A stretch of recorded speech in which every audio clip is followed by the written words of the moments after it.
vai para o céu, vai demorar 500 anos, aí não tomar mais para ver. Entendeu? Então, que absurdo, né? Que acontece com a gente todo dia. E você vai se prejudicando, vai tendo problema na vida toda e a gente não sabe como resolver a situação. A palavra de hoje vai ser sobre descobrir por que nós estamos passando certas situações difíceis. Cada um de nós, né? Cada um na sua. Mas por que a gente não está mais na frente? Por que não crescemos mais financeiramente? Por que, né? Hoje deveria estar aqui o pessoal de Petrópolis todos. Cadê o pastor Zé Antônio? Está ali escondidinho. Por que o pessoal não veio hoje? Eu não tinha carro. Tinha carro. Não tinha o quê? Carro, não tinha carro. Hoje não vai ter jogo no Maracanã. Graças a Deus que eu vou pregar na Tijuca, quando tem jogo no Maracanã me atrapalha tudo. Agora o Evaldo me falou que o jogo é lá no Ceará, bem longe daqui.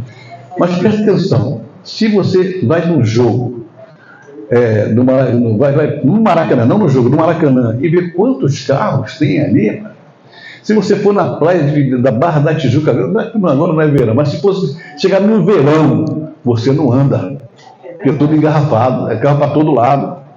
Qualquer situação, por exemplo, um feriado, se você tem o feriado na terça-feira, que forca a terça, vai para a região dos lados para você ver. Pega a ponte de Niterói. Não, vamos raciocinar um pouco. Tem coisa errada aí. A crentaiada não tem carro para vir para a igreja? E o pedágio agora é R$30. Exatamente, né? Então, irmãos, vamos ter que raciocinar um pouco sobre isso e isso que vai ser hoje aqui. No final desse trabalho aqui, eu vou fazer a metade de um ato profético. Porque a outra metade você vai fazer sozinho em casa, né? Se eu pedisse a vocês para... eu tenho que dar um banho em vocês da palavra, e vocês teriam que se despir, todo mundo ficar pelado aqui para me fazer o ato profético. O problema é que ninguém vai tirar a roupa aqui. Ninguém é doido, né? Nem eu sou doido de pedir, né? Mas a lavagem tem que ser completa. Então hoje eu vou fazer o que Deus quiser. Vou só lavar os pés, vou só lavar a cabeça e depois eu vou ensinar vocês como fazer em casa também. Porque tem que haver uma libertação na nossa vida. E é isso que nós vamos entender aqui agora. Jesus Cristo, ele tinha os seus métodos de trabalho que nós temos que seguir, porque tudo que Jesus fez, nós podemos fazer também. Foi ele que farão as obras que eu faço, e farão maiores ainda do que eu. Serão muito mais longe ainda. Então, se ele disse que nós faremos as obras que ele fez, então vamos fazer. Não vamos apelar para nada, vamos fazer, vamos topar a parada, vamos encarar, e não vamos ficar de meninice, né? Não, mas isso aí eu não concordo, mas isso aí eu não acho. Você não tem que achar nem concordar nada. Jesus fez coisas absurdas que a gente não tem explicação. Como é que cuspiu no chão para passar a terra no olho do cego e ele enxergar? Tem explicação científica? Não tem. Tem explicação espiritual? Também não tem. Mas ele fez e deu certo. O profeta, quando o machado afundou lá dentro d'água, o machado do profetinha lá, que deixou o machado cair, o profeta grande, o Eliseu, disse assim: caiu aonde? Caiu ali, me dá um pedaço de pau aí. Jogou um pedaço de pau, o machado flutua. Quem é que disse que a madeira faz ferro flutuar dentro do lago? Mas funcionou. Qual é a explicação espiritual? Quem sabe dar uma explicação espiritual para isso? Se você dá uma explicação espiritual, você paga uma passagem para você para Israel de ida e volta. Ainda paga o hotel. Porque não tem explicação. Milagre, se tiver explicação, não é milagre. Milagre não se explica. Milagre se crê. E acabou. Eu não quero nem saber como é que é. Jesus que retirou o Lázaro com 4 dias da sepultura. Aí vem médico, isso aí que isso é uma doença que pode dar, o cara pode ficar morto 4 dias. Aqui conversa fiada. Ninguém fica morto 4 dias. Com 4 dias os bichos já comeram um montão de coisa, já vai sair tudo aleijado lá. O problema é que Cristo fez. Como ele fez? Não sei.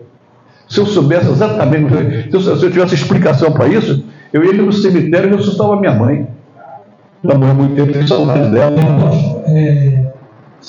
Lázaro, 4 dias morto, e a ciência diz que com 1 hora que você está morto, o sangue já apodrece. Exatamente. Então, mas não tem explicação, mas aconteceu, né? Como é que pode o homem mandar o sistema solar parar como Josué fez? Eu não sei, não. Deu uma bagunça terrível no universo, e se Deus não entrasse com o poder dele, ia virar uma bagunça tremenda. O plano de Josué disse assim: para, sol! Só que o sol já estava parado, o sol não se movendo, só uma estrela parada, né? Que se movendo são os outros astros em volta do sol, dá energia para todo mundo. Então, quando ele mandou o sol parar, Deus botou a mão na cabeça e esse camarada não devia ter feito nada disso, agora vai bagunçar tudo. Aí o que Deus fez? Para o sistema todo.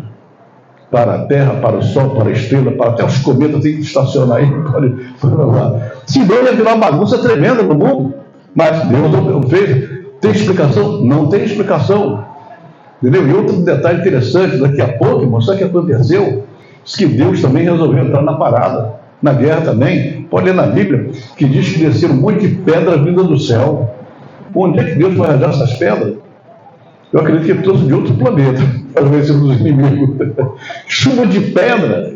Que maravilha, que bom. Eu queria, se um dia eu tivesse uma briga no meio da rua com 4, 5 pessoas, eu vou brigar com os 5. Senhor, me ajuda aí, eu vou dar as pedras aí. Eu mandasse um montão de pedra lá de cima. Que maravilha seria, irmão, né?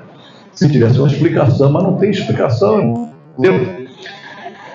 Você que estava no mundo, você estava no pecado no mundo, você foi salvo cheio de pecado, cheio de rolo, cheio de problema. Você passou pela macumba, passou não sei para onde, você usou droga, fez isso. Aí Deus olha para a tua cara e te salva. Qual é a explicação para isso? É o amor de Deus, é o amor de Deus. Mas me explica como é que Deus pode amar uma pessoa que não presta. Eu não explico, mas eu creio, porque ele me salvou a mim, então se ele salvou a mim, pode salvar qualquer um. Entendeu? Então, só, irmãos, que quando eu falo tudo isso, eu quero dizer o seguinte: não fique culpando ninguém. Não bote a culpa no Lula, não bote a culpa no Haddad, nem no Satanás, nem ninguém. Não bote a culpa em ninguém. Para com esse negócio de botar a culpa. A tua mentalidade é que vai ter que mudar. Se eu estou nessa situação, tem que haver uma razão. E certamente não é o Lula, nem Haddad, nem o ministro das Finanças, nem nada. Tem que mudar.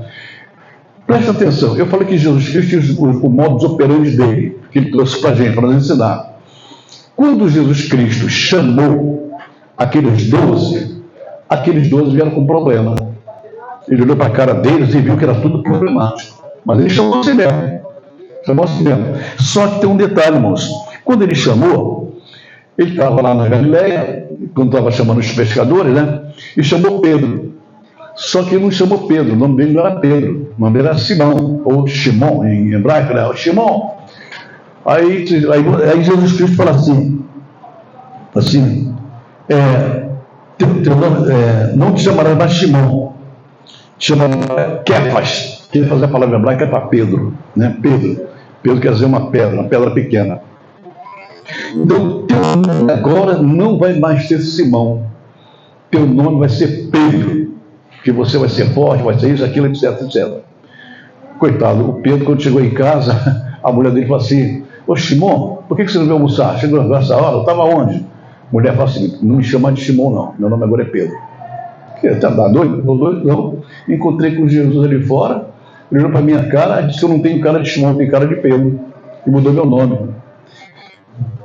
Ninguém nunca pergunta por que Jesus mudou o nome dele. Já reparou, bem no seminário, ninguém questiona isso. Por que estava na cabeça de Jesus quando mudou o nome dele? O nome dele já estava contaminado pelo fracasso. Ele estava contaminado para ser um derrotado. Ele estava com 40 e tantos anos, Pedro já não era mais um. Pedro deu azar em tudo na vida. Pedro, quando ele era garoto, que a mãe dele botava ele na estrada para os rabinos, quando passavam com os seus discípulos, enfeitavam os garotos, davam um banhozinho, uma roupinha bonita, para os rabinos escolherem os filhos dela para levar para o discipulado, porque elas sabiam que 10, 15, 20 anos depois ele voltava como rabino também. E era uma honra ter um rabino na família. Então as mães botavam aquele montão de adolescentes. Olha o rabino olhava, eu vou levar isso aqui comigo, vou levar isso. E levava mesmo. Pedro foi colocado ali 10, 15 vezes ali. Ninguém nunca escolheu Pedro. Deu um azar terrível. Como ninguém escolheu, ele foi ser pescador. A casa dele era na beira do lago, porque ele não podia morar numa casa melhor. A família dele, você vai ter Israel, a casa dele está junto ao lago. As ruínas da casa dele. Aí foi ser pescador. Um pescadorzinho pobre que tinha um barquinho, tinha que chamar os outros para ajudar, etc. Levou na vidinha dele com 40 e tantos anos. Com 40 e tantos anos, Jesus aparece, chama ele e muda o nome dele. Naquele momento, Jesus tirou a desonra dele e colocou honra nele. Então, Jesus fez um ato profético para Pedro ser liberto do seu passado. Ele tinha problema no passado dele. Não foi porque Jesus queria se divertir, não. Foi porque Jesus precisava dele liberto. Ele não entendeu na hora, só depois que ele foi entender. Se Jesus não tivesse feito isso e não tivesse chamado Pedro, ninguém nunca jamais ouviria falar de Pedro. Mas hoje o planeta todo sabe quem é Pedro. Todo mundo conhece a história de Pedro. Não somente ele, mas também quem foi outro aqui que mudou de vida. Tiago, filho de Zebedeu. Jesus chamou seu irmão de Boanerges. O nome que vocês agora são Boanerges. O que Boanerges significa? Filho do trovão. Engraçado que eles tinham já era assim meio valentão, só tinha uma valentia para bater no outro, não sei o que e tal. Quando Jesus muda para filho do trovão, é uma coisa interessante. Da onde veio o trovão? Lá de cima. O trovão é que, quando faz o barulhão dele todo, que assusta um montão de gente e que realmente muda até nosso modo de pensar naquele mundo. Você escuta o trovão, você já procura um abrigo, aí vem chuva, vem relâmpago e tal, você abriga. Então vocês vão ser filhos, vocês vão ser Boanerges, vocês realmente vão ser filhos do trovão. Vocês vão ser filhos de uma força sobrenatural sobre a vida de vocês. Olha Jesus qualificando, tirando a desonra e qualificando todos eles. Eu não estou dizendo que você vai precisar mudar de nome, mas você vai precisar mudar alguma coisa, vai. Eu vou explicar isso aqui. Mateus também tem o seu nome dado, né? Ele mudou o nome dele. O nome dele era Levi, mudou para Mateus, que significa Mateus, dom de Deus. E ele tem o dom de Deus. Jesus precisava de alguém assim como ele. E assim outros mais que Deus mudou de nome, não vou falar todos eles, mas são casos importantes que Jesus tenha mudado a história deles. Mudou a história deles, como vai precisar mudar a nossa também. Amém. Eu quero, primeiramente, falar de uma coisa interessante. Não tem você separar pecado de prosperidade ou separar o pecado da escassez.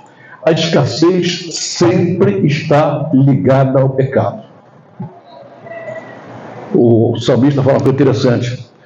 Fui jovem e agora sou velho, mas nunca vi um justo a mendigar o pão. O justo não tem que passar por escassez. Mas a gente não entende isso. Então a gente vai passando e se conformando e aceitando e vai vivendo dessa maneira. Então, não tem como você separar o pecado disso. Tem um versículo aqui, em Salmo 32:5, que o salmista fala assim: confessei-te o meu pecado. Presta bem atenção, não precisa nem você ler, deixa que eu ler para vocês tudo.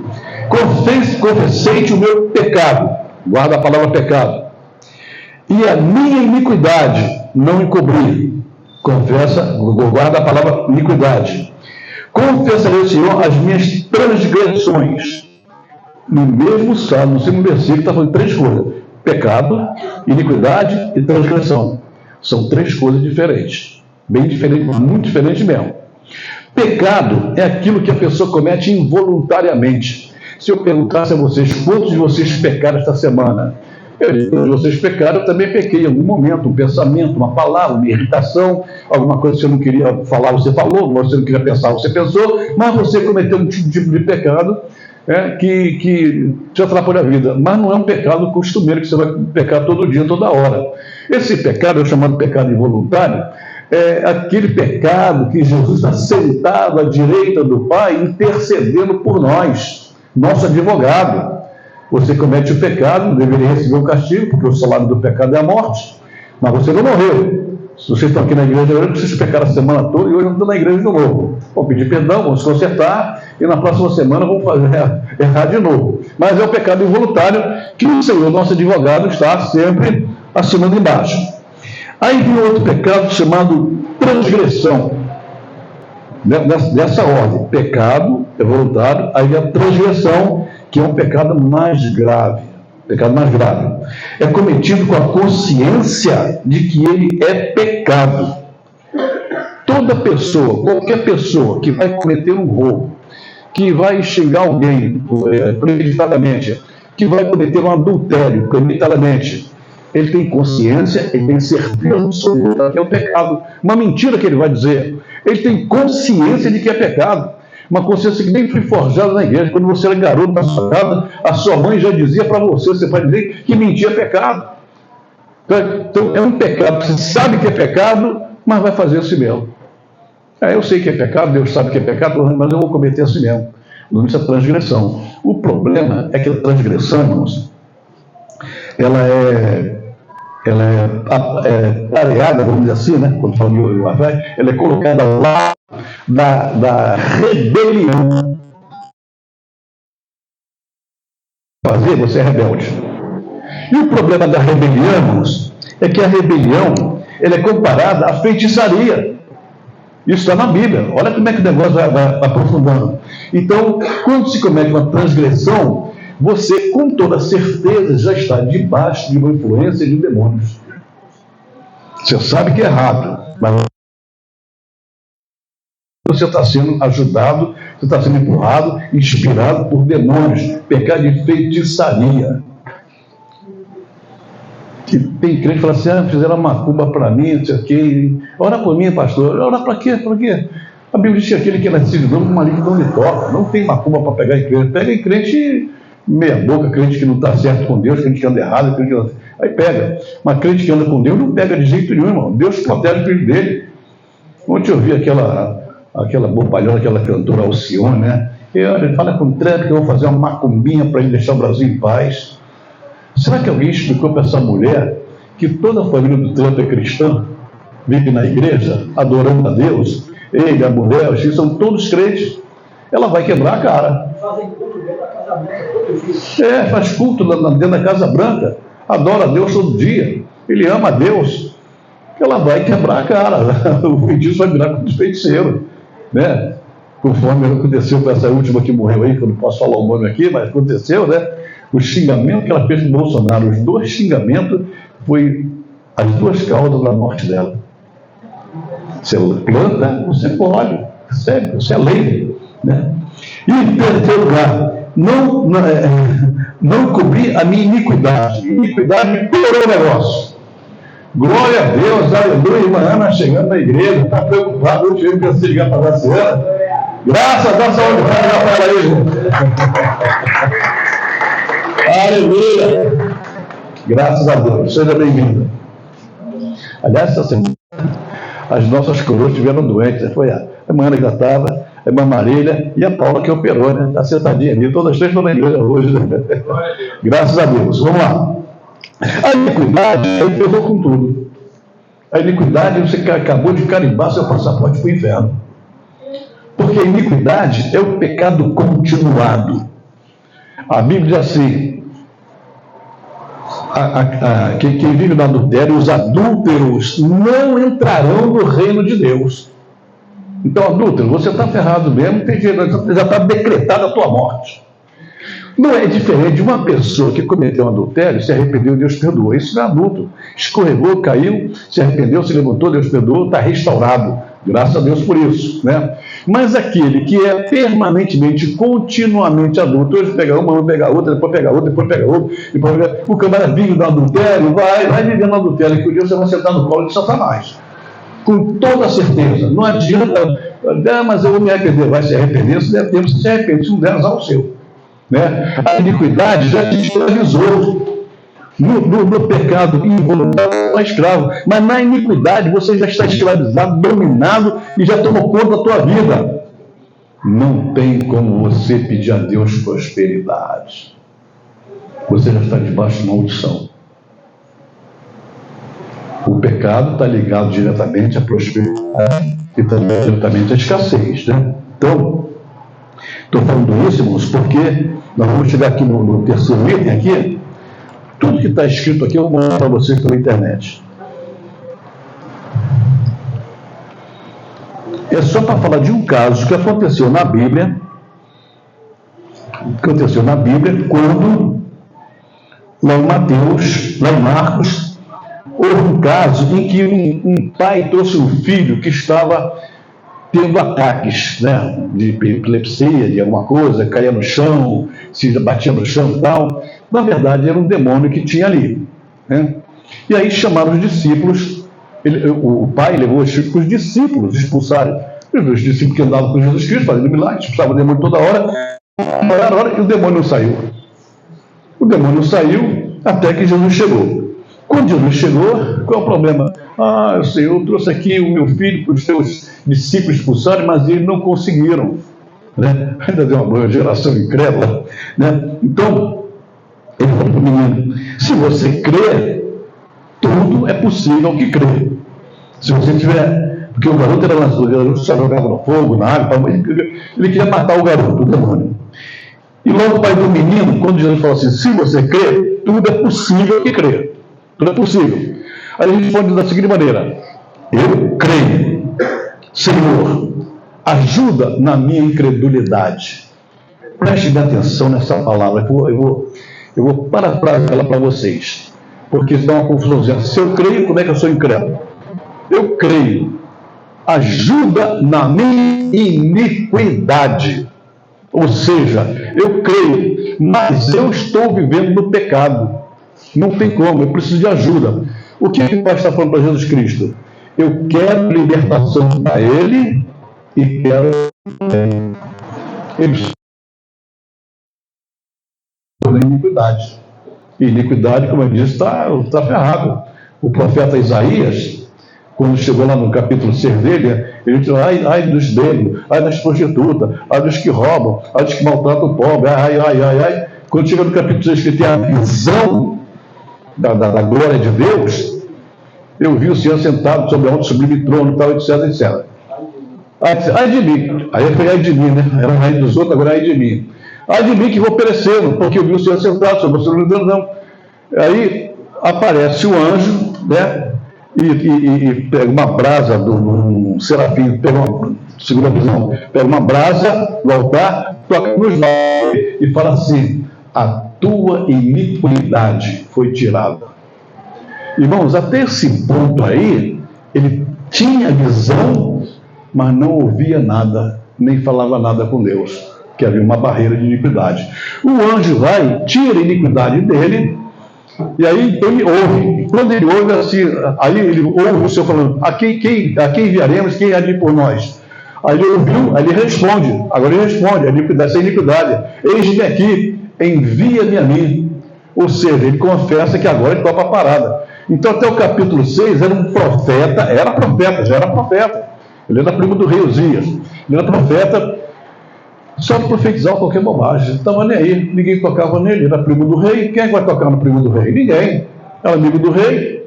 Mas só que, como é que começa o texto? No ano em que morreu o rei Uzias. Aí desce da mal. Agora eu vou pegar ele. Aí o resultado, a partir daí, Isaías se torna um profeta verdadeiro, sendo o maior profeta messiânico do Antigo Testamento, porque ele teve todas as revelações sobre Cristo. Isso não para todo mundo. Só depois que saiu a iniquidade. Enquanto não estava condenado ao inferno também, com toda a profecia dele. Bem, vamos lá. Então Jesus, ele fala assim: esta casta não pode sair a não ser com oração. Não é isso que fala a Bíblia? Então, nessa aí vocês fizeram mal, porque a palavra jejum não está escrita no original. Jesus nunca disse jejum.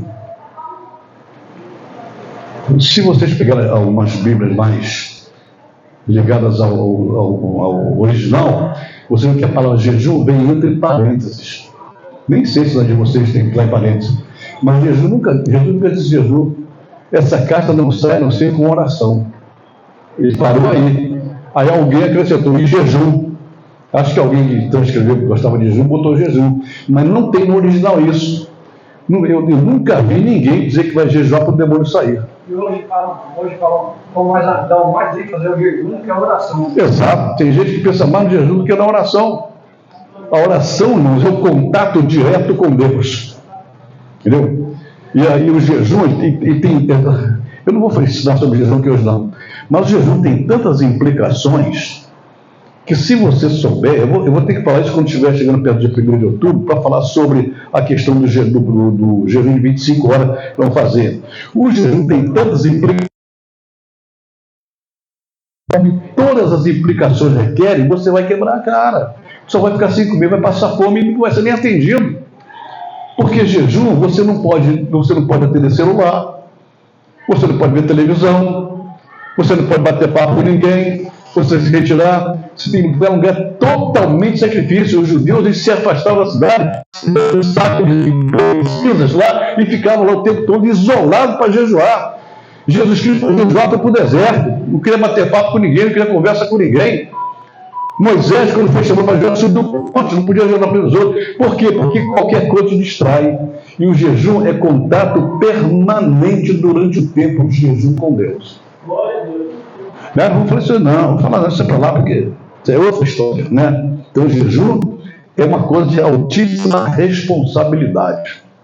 Se você vai fazer meia boca, se vai fazer, louco, tudo bem, não sei o quê, você nem, que jejum é esse? Se desconectou de Deus para estar batendo papo com alguém? Irmãos, deixa para lá, depois a gente fala. Então, Jesus falou isso. Essa casta não pode ser com o coração. Então, que casta ele falou? Tem gente que fala que casta é legião de demônios, que casta é isso, que casta é aquilo. Olha a casta que ele falou. A casta não é aquilo, não é o demônio, a casta é aquilo que está na pessoa. Então lá, qual é? O que é iniquidade? A incredulidade. A incredulidade é uma iniquidade. É uma iniquidade completa. Por quê? Porque iniquidade, você vive nela. Quem não crê, não vai crer de jeito nenhum.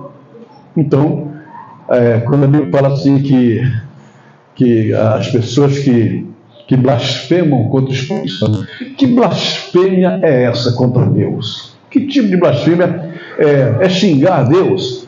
Se for xingar a Deus, eu deveria estar no quinto dos infernos já. Não agora, depois que eu virei crente, mas quando eu estava no mundo, né, eu falava um montão de bobagem. Eu era ignorante, eu como todo mundo é ignorante, né? Depois que ele se converte, tem um ano inteiro, você não fala mais nada, você não mostra mais contra Deus. Só que é o seguinte, a incredulidade, se você estava no mundo, vivendo em iniquidade, você não vai ser salvo. Aí você se converte e vem para a igreja, aí você começa a aprender certas coisas. Mas na sua vida ainda tem algumas coisas que você ainda vive na incredulidade. Você não crê. Vou dar um exemplo assim, meio grotesco, né? Meio grotesco e bem popular, né? As pessoas dizem assim, eu não dou dízimo porque eu dízimo do Antigo Testamento, eu não dou dízimo porque dízimo para ajudar os pobres, inventa lá uma moda qualquer. Tá bem? Não dá, não viva, você crê assim, você é incrédulo. Nunca Deus vai abrir janela para você em lugar nenhum da tua vida. Você vai ver na prova que você mesmo está cavando com a tua própria boca. Amém? Incredulidade. O que é o espírito imundo? É o espírito surdo e mudo. Essa aqui é forte, irmão, é forte. Antes de Jesus curar o garoto, antes de curar o que ele fazia, você jogava no chão, não precisa não que for a doença, né? Que pegava, porque a doença ali, elas são um reflexo da vida espiritual. Antes de fazer isso, ele teve que expulsar o demônio surdo e mudo. Por quê? Como é que poderia dar uma ordem se ele não ia escutar? Então teve que tirar o demônio surdo e mudo, fazer ele ficar surdo e mudo, para poder então ministrar a cura, né? É o espírito imundo, a maldição, a enfermidade. Vocês já imaginaram quantas pessoas enfermas tem no mundo que, pela medicina, pela ciência, não tem enfermidade nenhuma, vai no médico o tempo todo e nunca fica curado, dá remédio, manda fazer exame, isso e aquilo, e nunca sai? Por que a gente não se liga que tem coisas espirituais que nos fazem ficar enfermos? O médico atua aqui no natural, mas no espiritual quem atua é o Senhor. Tem gente que tem esse tipo de problema. Está com enfermidade porque teve algum problema no mundo espiritual e a enfermidade alcançou. Então, eu já curei um homem que estava na cadeira de roda, né? A palavra curei, vou botar entre aspas. Eu curei uma pessoa que foi. Quero, por favor. Eu curei uma pessoa lá em Brasília, quando eu morava em Brasília. Eu estava numa igreja em Luciana, eu e minha mulher. E o cara estava na cadeira de roda, ficou doente. Ele levou um tombo lá, ficou doente na cadeira de roda. E eu fui lá, olhei para a cara dele assim, olhei. Esse camarada não está com cara de aleijado, não. Esse cara. E eu chorava, levanta em nome de Jesus, levanta em nome de Jesus, levanta em nome de Jesus, não levantava. Aí teve uma semana que eu cheguei lá e disse, eu vou curar esse camarada hoje, quer ver? Botei a mão em cima dele e disse assim, demônio que prende as pernas dele, se manifesta aí agora. Manifestou, o demônio até quando ele estava demoniado, eu só vou sair se me der cachaça. Se me der cachaça eu saio. E tinha um barzinho do lado, a esposa do bar estava com a gente. Eu disse, vai lá e pega um copinho de cachaça para ele, coitadinho, vou dar uma cachaçinha para ele. Aí, não, você está falando de 7 anos? Pega a cachaça. Ela foi, pegou a cachaça, trouxe a cachaça no copo. Aí, demônio, você pediu cachaça, a cachaça está aqui, ó. Você quer? Agora eu saio, se der cachaça eu saio. Eu peguei ela, olhei toda fora, joguei no chão. E demônio, acabou a cachaça, não vai cachaça para você, não. Agora tu vai sair daqui em nome de Jesus. Saiu. Quando saiu, eu disse, pronto, cara, começa a andar, está curado, não tem problema não. Não, levanta, rapaz. Ele levantou, saiu andando. Ele não tinha nada de paralisia, estava paralisado com ele. O demônio pegou ele, prendeu as pernas dele. E saiu andando, tranquilo. E foi, no dia seguinte foi trabalhar. Então, na verdade, tem alguns problemas que a gente vai orar pela pessoa e, na verdade, se você vai expulsando o demônio, a macumba que fizer ali, ele fica curado. Bem, Jesus fez isso, e tirou o demônio e depois curou o menino. Então, irmãos, qual é o problema desse garoto? O que uma criança fez para estar oprimida por um demônio? Criança não tem pecado, não sabe disso, por mais que peque, ele está dos tais é o reino dos céus. As crianças são inocentes, ainda que façam uma bobagem aí, uma pirraça com o pai, com a mãe, mas é inocente, né? Então, o que aconteceu? O negócio não era o garoto, o negócio era a descendência dele, é pai. Ele ajuda na minha iniquidade, na minha incredulidade. Quando ele foi liberto da iniquidade dele, aí pronto, aí limpou a geração toda, aí curou o menino foi curado, porque primeiro teve que atingir o pai. Ou seja, aquilo estava na família. E por isso teve que primeiro repreender e fazê-lo confessar. Então, essa parte que eu vou ensinar aqui agora, e outra coisa, presta atenção. Eu vou dizer aqui para vocês os tipos de pecados, né? Não precisa anotar não, porque isso vai para você daqui a pouco, eu estiver vendo, já mando aí pelo grupo. É a relação de iniquidade que nós devemos confessar. Da iniquidade você só sai confessando. Por que eu falei que eu vou fazer uma parte aqui e outra parte eu vou fazer em casa? É que eu vou dizer. Aqui eu faço uma limpeza genérica. Em casa vocês vão fazer a confissão correta. Porque eu sei que tem coisas que você tem que confessar, mas ninguém no público está a fim de ouvir sua confissão, porque isso é um problema íntimo pessoal seu com Deus. Tem coisas que mesmo que você queira confessar, você não vai confessar aqui na frente dos outros. Porque tem certas situações que a gente só fala quando está na presença de Deus. Aquela parte de Jesus que ensina de buscar a Deus, entra no quarto, fecha a porta e fala com Deus. Esse é o momento em que você abre o coração e fala tudo. Então, aqui você não pode entrar no quarto e fechar a porta, você está em público, né? Oração, e lá na sua casa você vai fazer o exame completo da sua vida.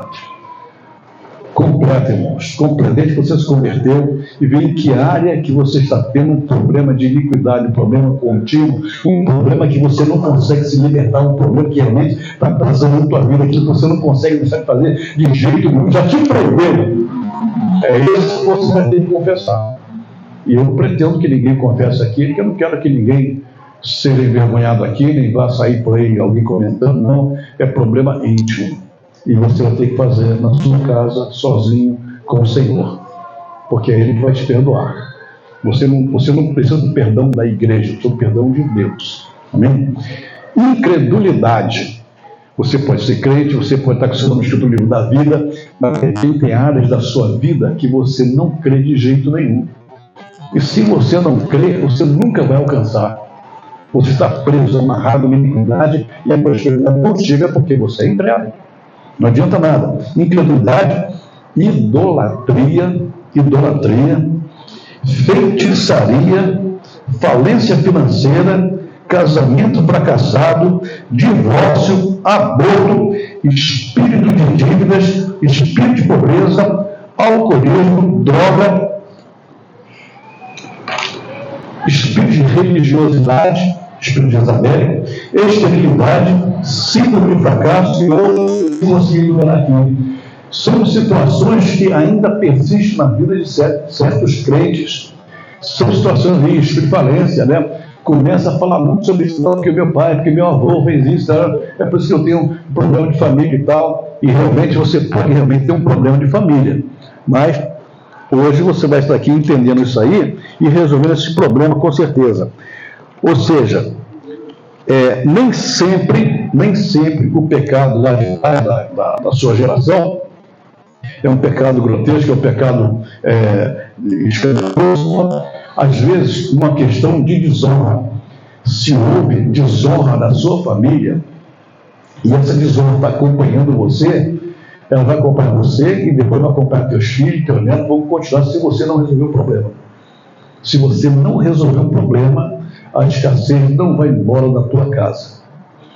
Aqueles demônios lá falando aqui no primeiro estudo, aqueles 4 demônios, eles vão ficar morando na sua casa e não vão sair nunca, se você realmente não quiser se libertar, né? E eu vou mostrar isso aqui agora, quando a gente vai falar de uma situação aqui, de uma situação geracional, quando a gente toca na história de Noé. Por que Noé foi chamado por Deus de justo? Noé foi justo. Será que Noé não pecava? Claro que pecava. Todo mundo aqui nessa terra, né, querendo, a gente está sempre amarrado ao pecado. A Bíblia diz que esse mundo jaz no maligno, então, rodeado de pecadores o tempo todo, perturbando a gente, chateando a gente, criando problema com a gente. Isso às vezes nos faz perder a linha. Noé foi chamado de justo porque ele não cometeu um pecado. Sabe qual foi o pecado que ele cometeu? Ele viveu numa época em que a Bíblia diz que os filhos de Deus se relacionavam sexualmente com as filhas dos homens, né? E era um pecado gravíssimo isso, gravíssimo mesmo. Esse pecado era comum no tempo de Noé, por isso que Deus resolveu destruir. Quando os filhos de Deus, os anjos, sei lá quem for, teve relação com as mulheres, eles trouxeram para a terra um DNA que não era para ser trazido, um DNA de maldição. Esse DNA que começaram a aparecer os gigantes da terra. E os gigantes da terra não é uma historinha para enganar a criança, realmente existiram. A arqueologia prova isso, que existiram gigantes. E a arqueologia já encontrou camas de 4 metros de comprimento, né? A Bíblia fala do gigante que tinha 3,5 km de altura, 3 metros e tanto de altura. Então, os gigantes realmente existiram. Encontraram esqueleto, encontraram ossada de gigantes, realmente existiram. Eles só acabaram quando Deus resolveu amaldiçoá-los no livro do profeta Sofonias, ali que Deus terminou de uma vez por todas com esse problema na terra. Ou seja, eles alteraram o DNA humano e havia uma confusão tremenda. Todo mundo praticava. Isso era um pecado normal no tempo de Noé, mas a família de Noé não se contaminou com esse pecado. Daí ter sido chamado de justo. Você não cometeu esse pecado. Eu vou matar todo mundo, mas você não. A sua família está livre. Salvou Noé, todo mundo sabe a história, vamos desembarcar. Desembarcou da arca. Quando desembarca da arca, Deus chama Noé e repete para ele tudo que falou para Adão lá no jardim do Éden. Você vai governar a terra, você vai sujeitar a terra, você vai fazer isso, tudo exatamente igual falou para Noé. Então faça isso. Preste atenção que a primeira ordem Deus deu para o homem. A segunda ordem, repetida, deu para uma família. Noé, esposa e filhos, né? Tudo bem. Já tinha passado muito tempo, até porque os filhos já tinham outros filhos e Noé já tinha neto. Né? Já tinha neto, já que já estava na terra. Bem, então aconteceu aquela história que todo mundo sabe, que Noé recebeu o domínio para governar e multiplicar conforme Adão também recebeu. E Deus fez uma aliança com ele, porque ele queria que ele abençoasse todas as suas gerações. abençoasse, a palavra é bênção, bênção, é pai, é o chefe, é o líder, é o ladrão, e vai fazer tudo direitinho. Pensava Deus que ele fazia tudo direitinho. Quando Deus entrega, irmãos, a palavra governo, já acabou não, né? O apóstolo Jorge está falando sobre o fundamento de governo. Toda vez que Deus entrega um governo para alguém, junto com o governo vem também a responsabilidade. O governo tem que ser responsável por aquilo que Deus determinou. Deus mandou governar com justiça, então você tem que ser justo, governar com justiça. Não pode governar com injustiça. Então tem a responsabilidade. E o plano para Noé era um plano individual, ele mandava em todo mundo, mas é a responsabilidade de cuidar, né, de todo mundo. Aí, resultado que Noé parece que não entendeu bem a missão, e ele então foi plantar uma vinha. Foi plantar uma vinha porque ele queria tomar vinho, queria tomar vinho, foi plantar a vinha, e ele passou a administrar a vinha, passou a cuidar da vinha. Peraí, a ordem, Noé, é para você governar o planeta todo. E ele foi tomar conta de uma vinha, só da vinha. Ou seja, Deus deu uma coisa grande para ele, ele ficou com a pequena. Gostou da pequena. Não, nossa manutenção, nosso jeito aqui e tal. E ficou para ele mesmo. Montou lá uma barraca, foi cuidando da barraca. Ou seja, ele não entendeu o que era para governar o mundo inteiro e ficou preso ali. Vocês já sabem da história que o filho dele entrou, viu a nudez do pai dele. Né? Muita gente fala muitos estudos falam que ele não apenas viu, visualizou, mas também que abusou sexualmente do pai, estuprou o pai. Né? Então, quando ele, o próprio que fez isso, chamado Cão, o nome dele era Cão, ele tinha Sem, Cão e Jafé. Quando ele próprio fez isso, ele mesmo vai lá e conta para os irmãos. Presta bem atenção, irmãos. Eu vi do pecado de Davi, que Davi adulterou. E quando o profeta foi confrontá-lo, ele disse que ia morrer porque Deus tinha pecado contra Deus. O profeta disse: não, o teu pecado foi perdoado.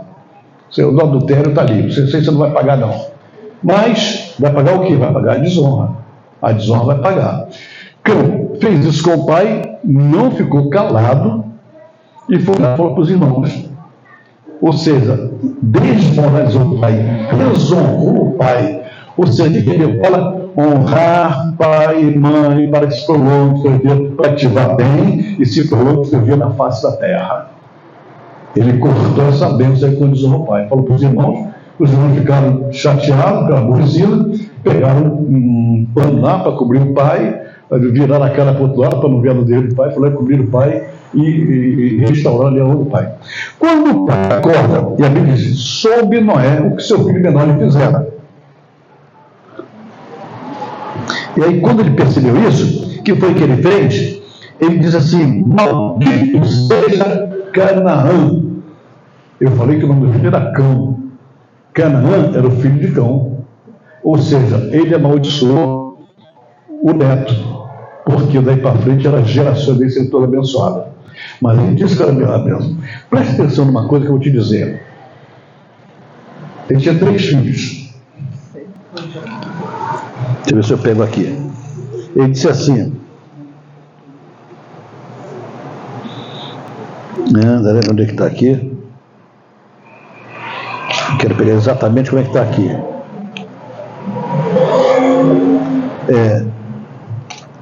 Ai, caramba, como está aqui? Ele falou assim: seja. Poxa, eu marquei direitinho aqui, cadê? Ele abençoou a Sem e abençoou a Jafé.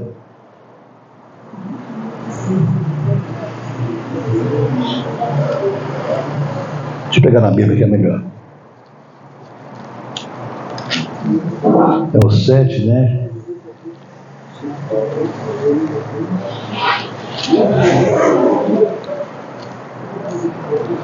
Entra na arca, saiu da arca.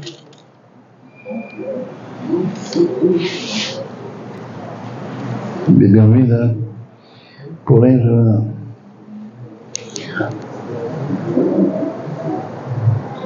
aqui, ó. Presta atenção no que ele falou. Vou ler para vocês aqui. Ele disse: maldito seja Canaã, seja servo dos servos, seja escravo dos escravos.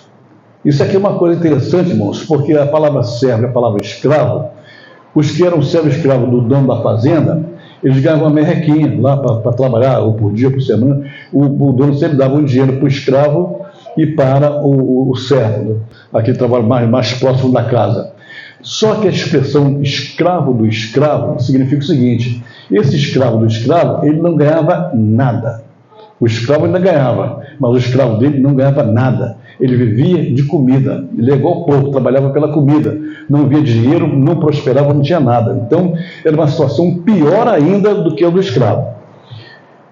Seja servo dos seus irmãos, e ajudou. Bendito seja o Senhor Deus de Sem, abençoou Sem, e Canaã seja por céu. Engrandeça Deus a Jafé, e habite ele nas tendas de Sem, e Canaã seja por céu. Então, preste atenção, ele quando amaldiçoou o neto, ele não abençoou o filho. Então o filho também entrou, o cão também entrou na maldição. Você pode ver que só tem bênção para 2 filhos, para cão não tem bênção. Então o cão saiu fora, você não quer mais nada com você vai ser escravo e você nunca vai prosperar. Tudo isso é por quê? Porque Noé estava com raiva, porque Noé estava chateado, porque houve desonra. Quando tem desonra, a geração todinha vai pagar. Para livrar Sem e Jafé, ele abençoou os 2. Vocês 2 vão abençoar. E aqui tem uma coisa importante, irmãos. Você pode jogar na Mega Sena e ganhar 100 milhões de reais. Você ganha 100 milhões de reais, mas você está perto do rei, já está velho, já está coroa, vai estar com 90 anos, vai morrer a qualquer hora. Então você resolve deixar para os seus filhos. Né? Se você, presta atenção, isso é muito profundo, irmãos. Se você não abençoar seus filhos, quando eles tomarem conta dos 100 milhões, eles vão perder tudo. Porque não foi uma bênção. Então, mais importante, ou tão importante quanto o que você vai deixar, é você abençoar os filhos. A bênção é que vai garantir que a sua descendência vai prosperar. E tem gente que não faz isso. Tem pessoas que não fazem isso. Então a bênção é importantíssima. Na Bíblia você vai ver desde o começo do Antigo Testamento, os pais sempre abençoam os filhos, a ponto dos filhos brigarem pela bênção do pai, a ponto de Jacó se disfarçar de Esaú e arrancar a bênção de Esaú. Era uma disputa tremenda que havia pela bênção. Quando eu falei aqui dos nomes, olha que coisa interessante. Em Israel, quando a criança nascia, os pais não davam nome para elas. Elas viviam até uns 6, 7 anos, 8 anos por aí, para os pais observarem como é que ela vivia. Se era birrento, se era marrento, se era brigando, se era inteligente, se não era inteligente, o que ele fazia, o que ele fazia. Eles estavam observando o filho. Aí, pelo que eles observavam, eles davam o nome para o filho. Não tinha sobrenome, porque o sobrenome do pai dava lá filho de fulano e tal. Então, sempre acontecia isso. Mas olha que coisa interessante. Quando Jacó nasceu, a mãe não esperou outra coisa. Quem dava o nome era sempre o pai. Mas no caso de Jacó, quando ele saiu da barriga, ali mesmo a mãe já deu o nome. Ele já vai ser Jacó. Foi um dos poucos que receberam o nome na hora do parto. E deu Jacó, porque Jacó significa agarrador. Agarrador, aquele que agarra, né? Porque ele agarrado no calcanhar do irmão. E realmente ele viveu agarrando todas as oportunidades que ele teve na vida, ele agarrou. Não deixou passar nenhuma. Quando dava errado, ele ia atrás. Né? Por quê? Porque o nome era profético.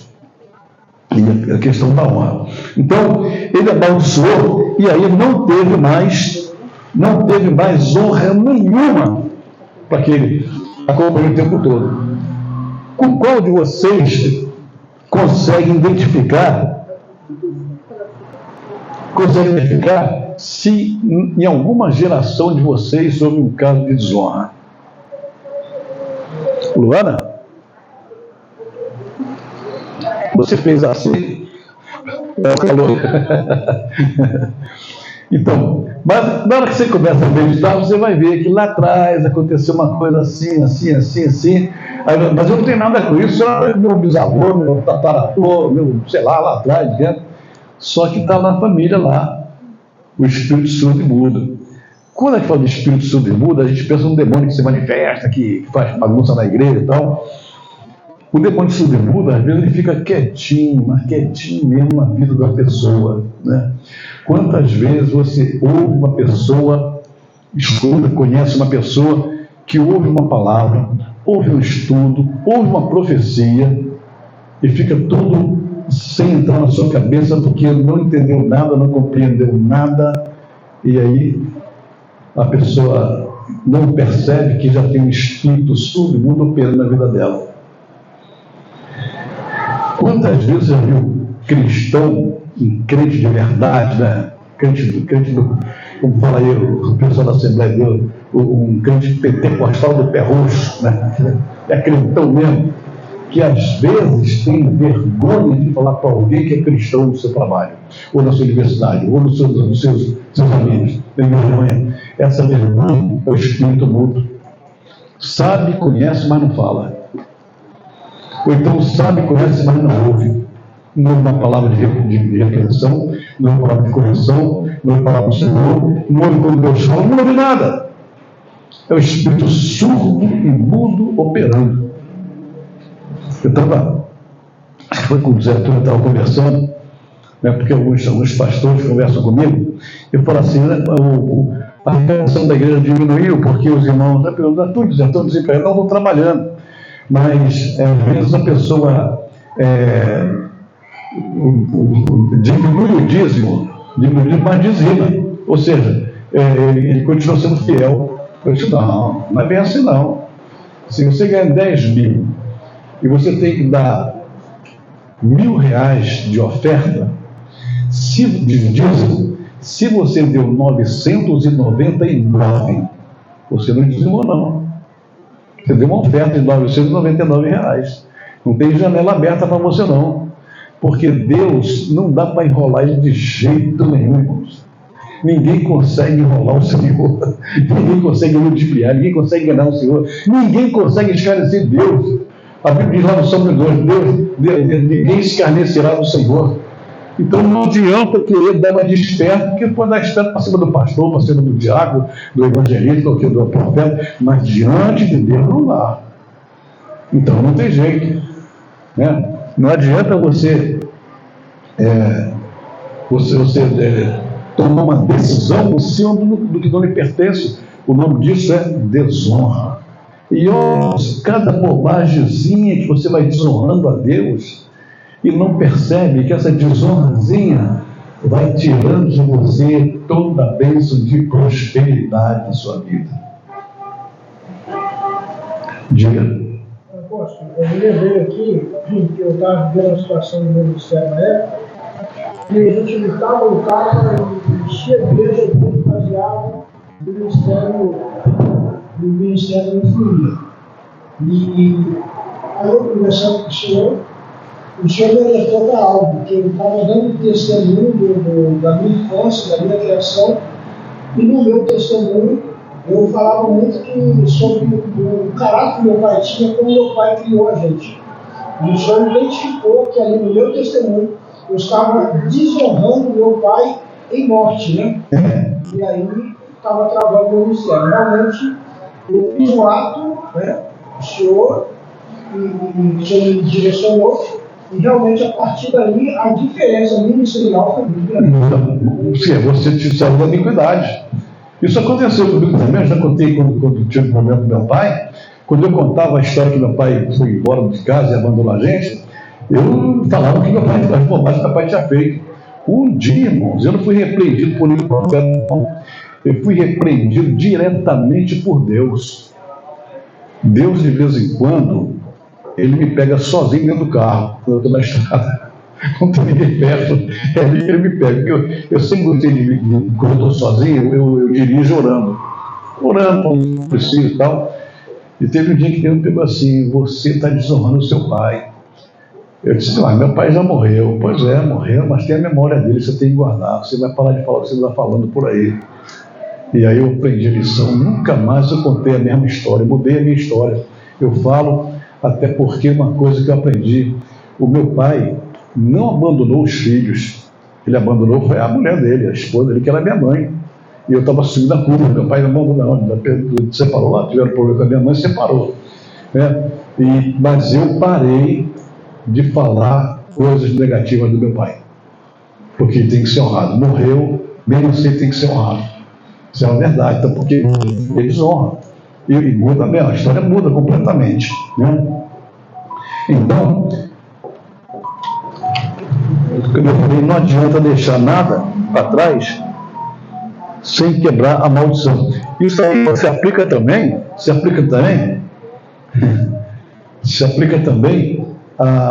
na igreja, né? Na igreja, uma pessoa está na igreja lá 5, 6, 10, 20 anos. Aí um dia qualquer, é amigo do pastor, amigo de todo mundo, um dia qualquer, por um motivo qualquer, sai da igreja. Muda de igreja, vai para outra igreja. Aí quando sai, começa a falar mal da própria igreja onde ele estava. Onde ele foi sempre abençoado, ele começa a falar mal. Isso é um processo de desonra que ele está criando e que só vai afetar ele. Mesmo que esteja outra igreja, vai afetar ele, porque ele está dando desonra. E quando eu sempre digo, irmão, eu sempre falo, eu cansei de repetir isso aqui, quando você comete um tipo de pecado, Deus vai te pegar no mesmo pecado. Porque, mesmo assim, com a mesma medida com que julgardes, sereis julgados também. Quando eu contei a história de Davi, eu disse que o problema dele foi desonra. Desonrou a mulher, desonrou o marido, desonrou a esposa, desonrou o filho, desonrou o país, Israel, desonrou a Deus, foi desonrando todo mundo. O general, todo mundo desonrou. O que aconteceu? Onde ele plantou desonra, ele colheu desonra. É sempre assim. Então, quando você desonra, Deus também vai desonrar você. Aí daqui a pouco você está na prova, não sei o quê. E o que mais afeta a gente? Mais afeta a gente é a parte econômica, a parte financeira, porque o mundo hoje é um mundo econômico. Né? O mundo hoje não é mais um mundo político, é um mundo econômico. As guerras hoje não é mais por causa de política, é por causa de economia, do sistema da humanidade. Né? Esse é o quarto governo do mundo. Né? O mundo foi governado por militares, depois por sacerdotes, depois por políticos e agora por economistas.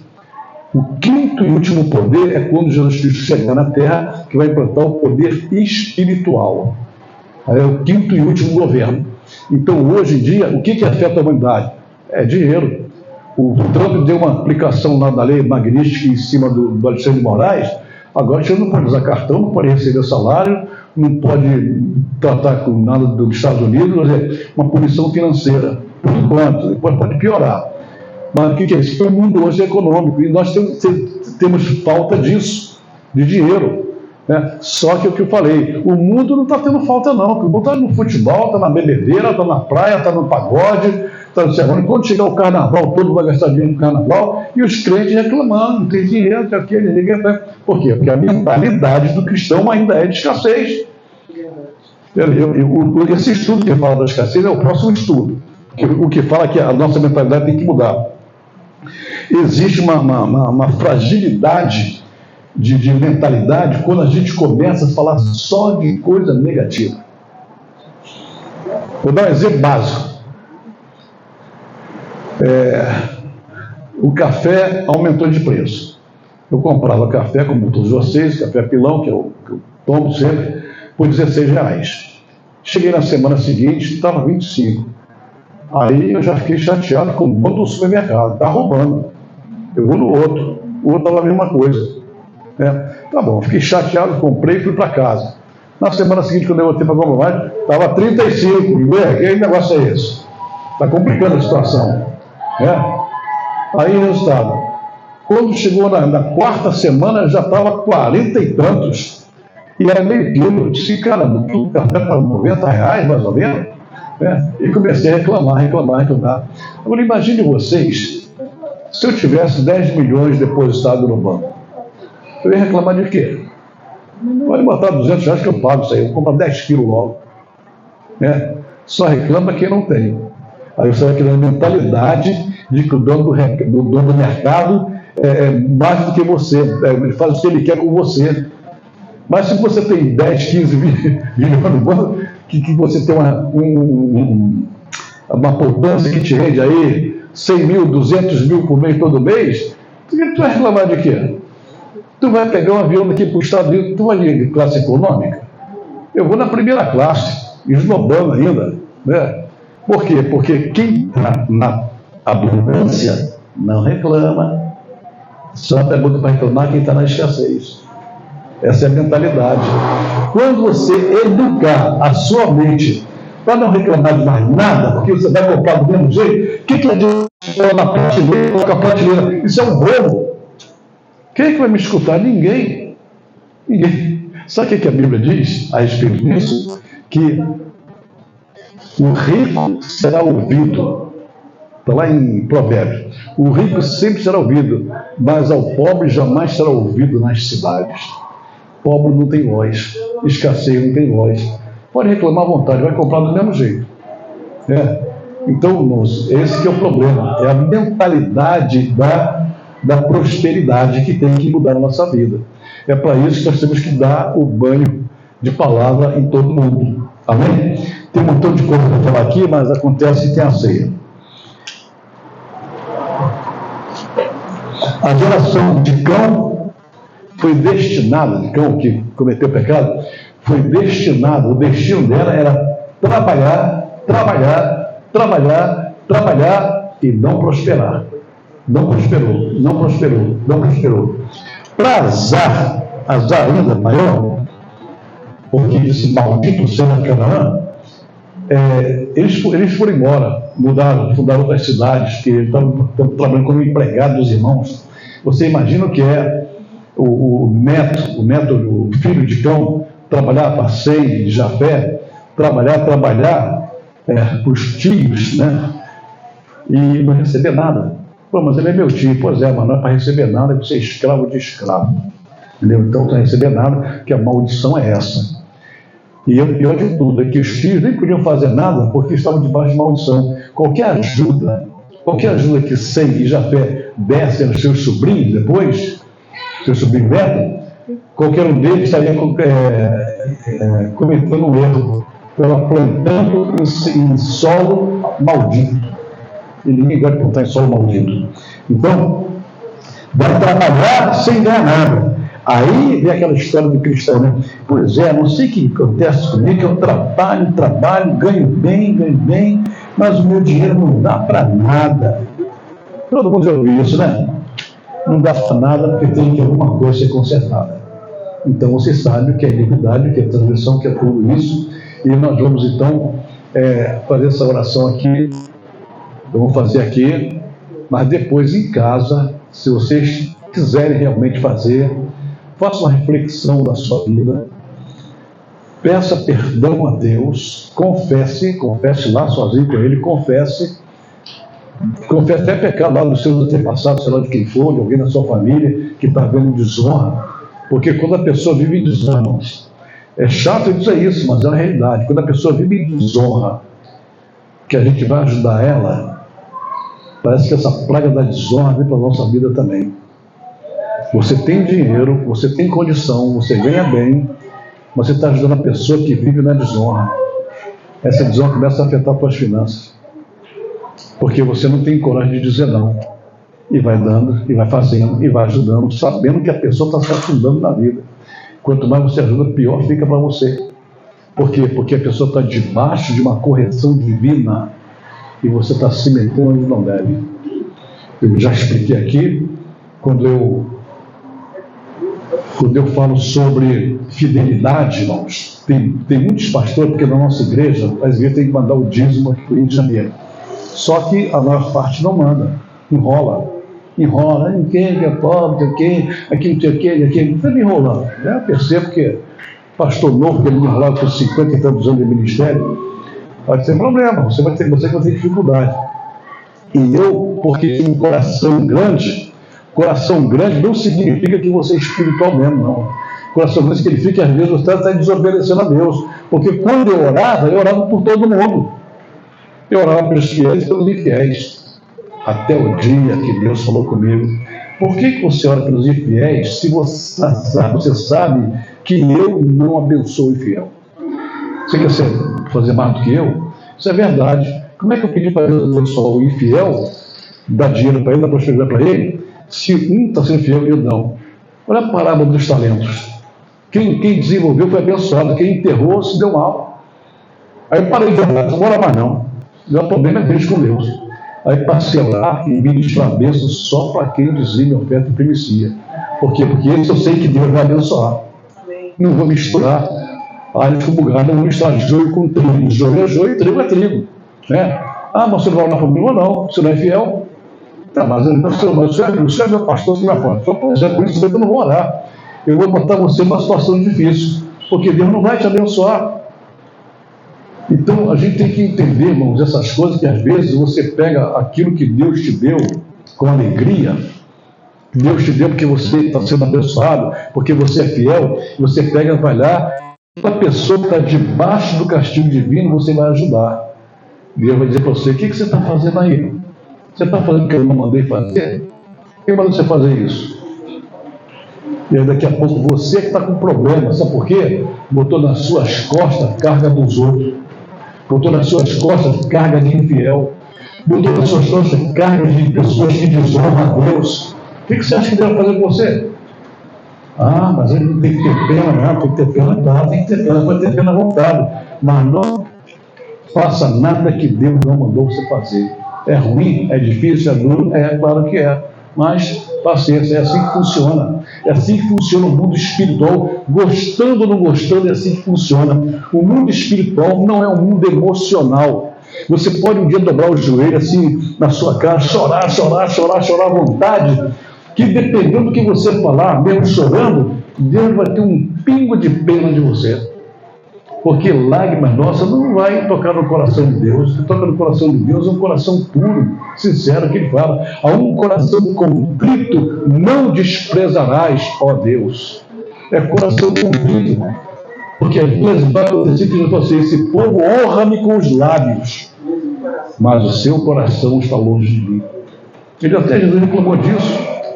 Então nós temos que entender perfeitamente essas coisas, que a desonra tem que sair da nossa vida. No dia, irmãos, que a desonra sair, eu duvido que você não prospere em todas as áreas. E prosperar mesmo.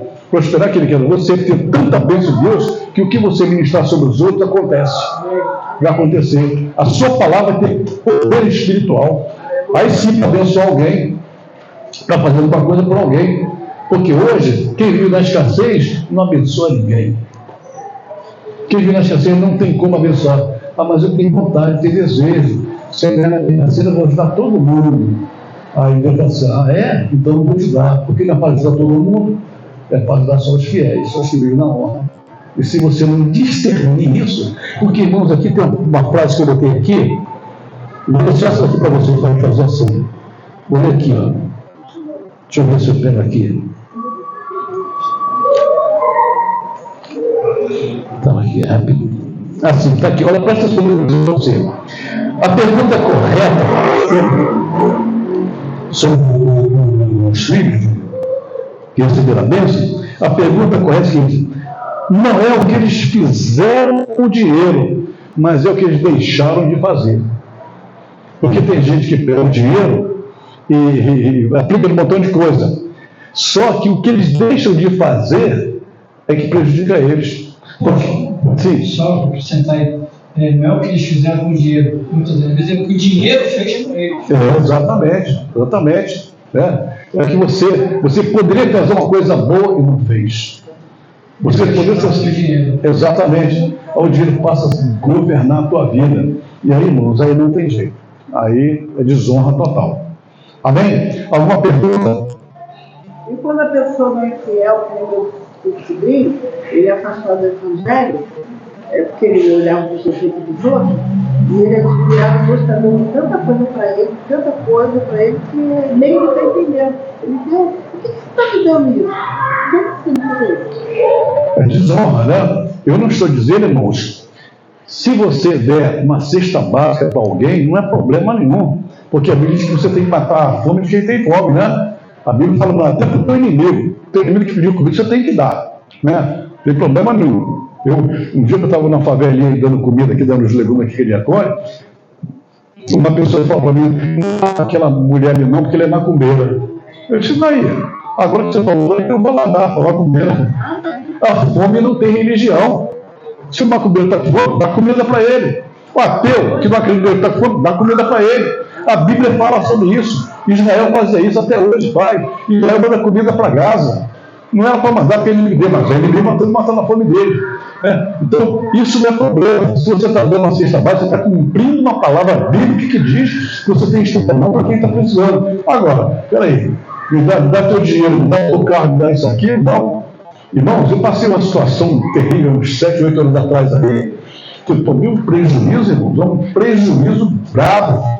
Eu perdi 51 mil reais naquela época.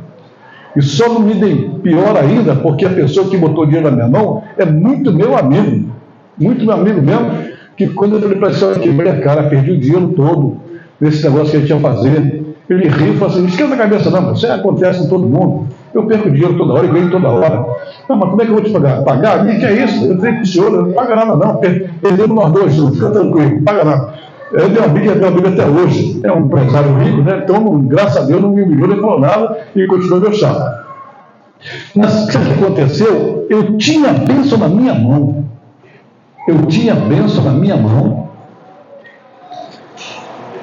A gente ia receber uma bênção muito grande, mas essa bênção que a gente fez é receber mais ou menos, nós íamos ganhar mais ou menos 300 mil reais. Entendeu? Estava certíssimo, direitinho e tal.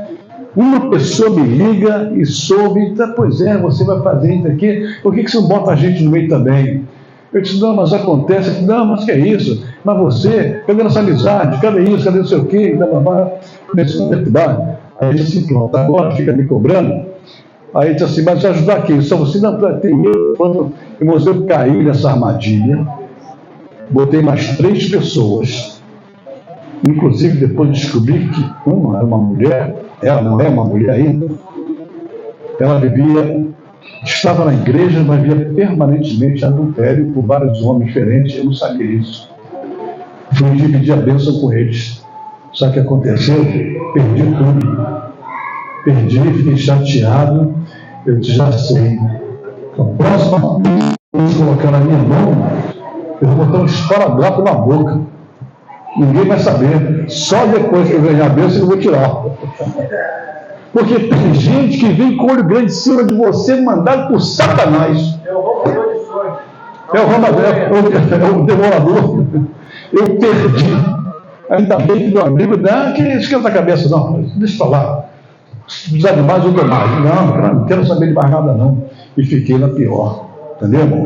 Então, a gente tem que entender, irmãos, quando o negócio é para você, é seu.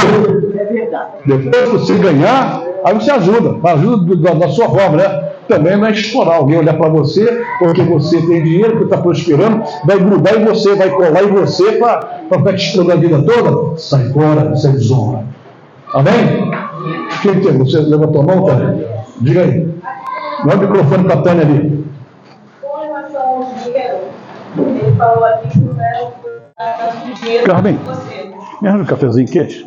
Sem açúcar. Tá frito, sem açúcar. Tá. Mas é o que o dinheiro faz com você. Então, essa questão aqui, essa situação, a pessoa está sob o domínio, vamos dizer assim, do espírito de Mamon? Se o dinheiro... Claro. Ele falou aí da questão do dinheiro, né? Porque não é o que você faz deixando dinheiro, mas ao contrário, você tem escravo. Exatamente. Por quê, irmão? Porque Jesus Cristo, quando falou assim, recebeu a Mamon, nem chamou de demônio, chamou de Deus das riquezas. Esse Mamon, ele é tão terrível que ele não somente trabalha para te dar dinheiro, como trabalha para te tirar dinheiro. Ele bota a pessoa rica e bota a pessoa pobre. Ele faz as duas coisas, né? Depende do acordo que você fizer lá com ele. Mas é um Satanás que leva a pessoa a ser escravizada pelo dinheiro. A pessoa não se liberta. Aqui no Rio de Janeiro, vi um camarada aqui, Rio Bonito, né? Que ganhou 53 milhões na Mega Sena. Ele não tinha esquela, que tinha diabetes, não tinha perna pro cara, ele tomava cachaça lá no bar. Ele ganhou dinheiro, aí assim, ganhou dinheiro, tá rico. Não é bem assim não. O que foi que eu falei? O dinheiro com desonra já era. Aí ele estava se envolveu lá com não sei quem lá, a mulher dele mandou matar ele para pegar o dinheiro e ele morreu e perdeu, usufruiu do dinheiro que ele ganhou. Ele falou a mulher dele com a filha dele, brigando pelo dinheiro. 5 anos depois, uma juíza chama as duas para um acordo. Porque quando é preso pela justiça, fica vendendo. 5 anos depois, tinha 110 milhões que aquilo rendeu dinheiro sobre dinheiro. Aí a juíza falou assim: bom, é o seguinte, esse negócio aqui está ruim, porque ela não bebê, você é filho e tal, não sei o quê, a família tinha separado da mulher. Eu vou fazer o seguinte: eu vou dividir meio a meio. 55 milhões para você, 55 milhões para você. Sabe o que as duas disseram? Nenhuma delas aceitou. Eu não quero, já é todo meu. A outra falou: não, é meu. A juíza falou assim: não, só um instantinho. Vocês têm noção de quanto é 55 milhões? Não tem noção nenhuma. Obrigado por estar ligando. A juíza fechou o processo, dispensou todo mundo. Assim, por mim, isso aqui vai demorar mais 20 anos. Não vai fazer mais nada nesse processo, não. E deixou falar. Em 20 anos eu ia ficar velha, descansada, eu ia perder tudo também. E sabe quem está por trás disso? Mamon. É Mamon que faz isso. Mamon que faz essa onda toda, essa situação toda, das pessoas perderem, ganharem, entendeu? É isso aí. Porque aquele que é realmente. Outro detalhe: quando você prospera, você fica bem, você abençoa quem você pode abençoar. Porque às vezes tem uma pessoa que não tem condição, você abençoa, ela vai longe. Ela é abençoada por Deus também. Deus vai te usar para abençoar ela. Salomão, quando ficou rico, irmãos, não foi Salomão que ficou rico sozinho, não. Lê bem a história. Procura ter outros livros, vai na inteligência artificial, a história de Salomão, que você vai ver que todo Israel, todo reino ficou rico. Todo mundo se deu bem. Todo mundo prosperou. Onde estava Salomão, a prosperidade atingiu os outros.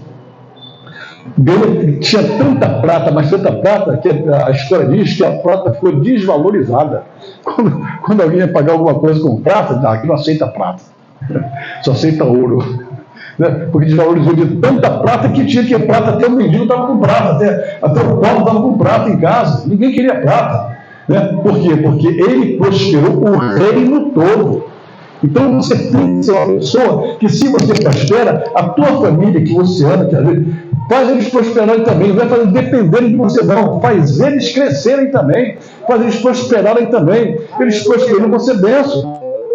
Eu falei, não é o que você faz com o dinheiro, é o que você deixa de fazer. Aqui na nossa igreja, aqui, os mais antigos, mais velhos aí de igreja aí, da Marília, Paula, Dorinho, Nilson, essa turma toda aí, Cosma, todo mundo aí sabe. Quantas pessoas passaram nessa igreja aqui, que chegaram aqui quebrados, e saíram daqui prósperos. Quando prosperaram, se for para o bairro, outra igreja, não sei o que e tal, foram embora, esqueceram de abençoar a igreja, fazendo qualquer coisa. Mas não tem problema, a gente continua fazendo a mesma coisa, sem problema nenhum. Continua abençoando todo mundo, que é o que eu estou fazendo. Mais uma pergunta? Nenhuma? Ou entenderam tudo ou não entenderam nada? Vamos ficar de pé então, em nome de Jesus, porque a hora está passando.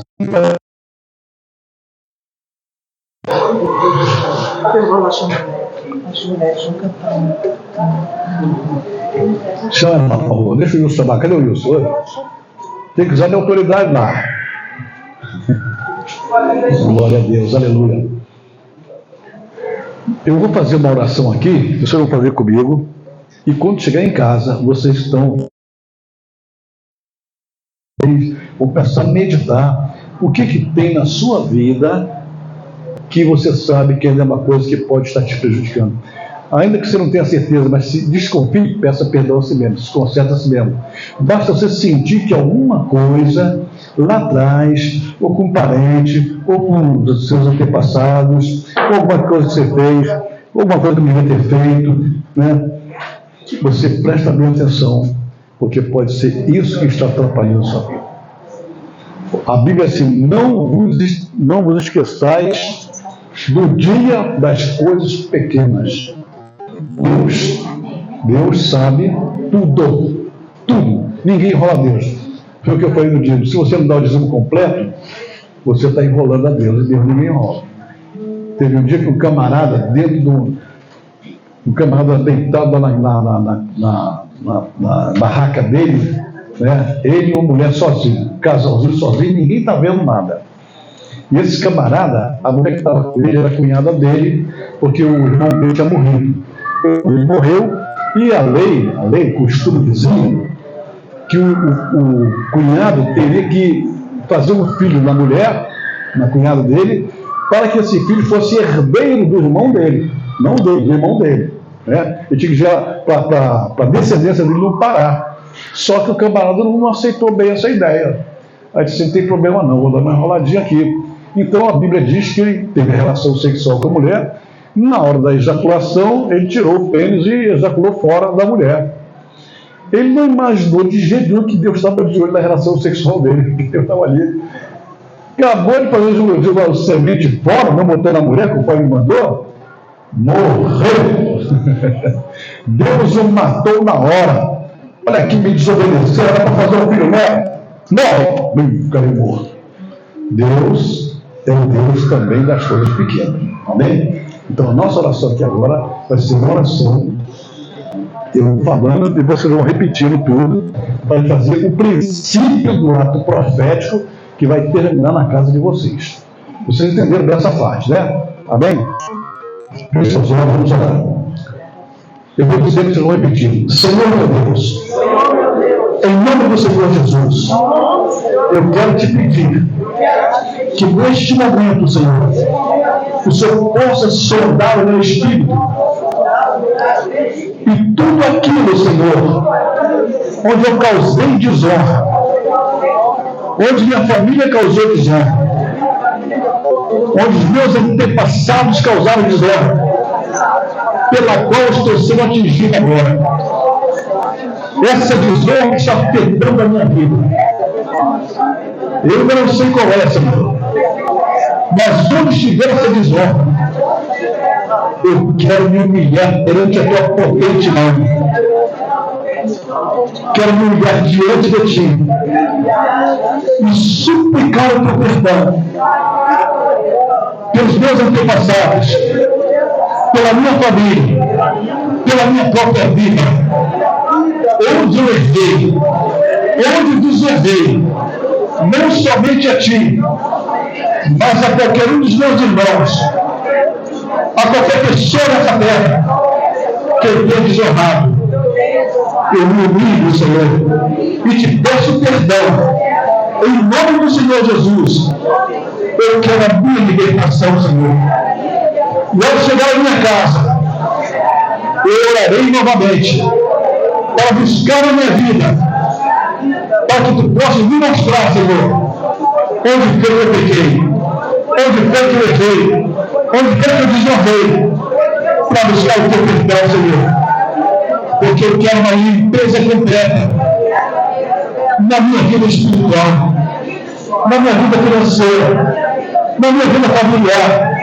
Onde eu estiver, Senhor, eu quero viver a liberdade que a tua palavra diz: conhecereis a verdade e a verdade vos libertará.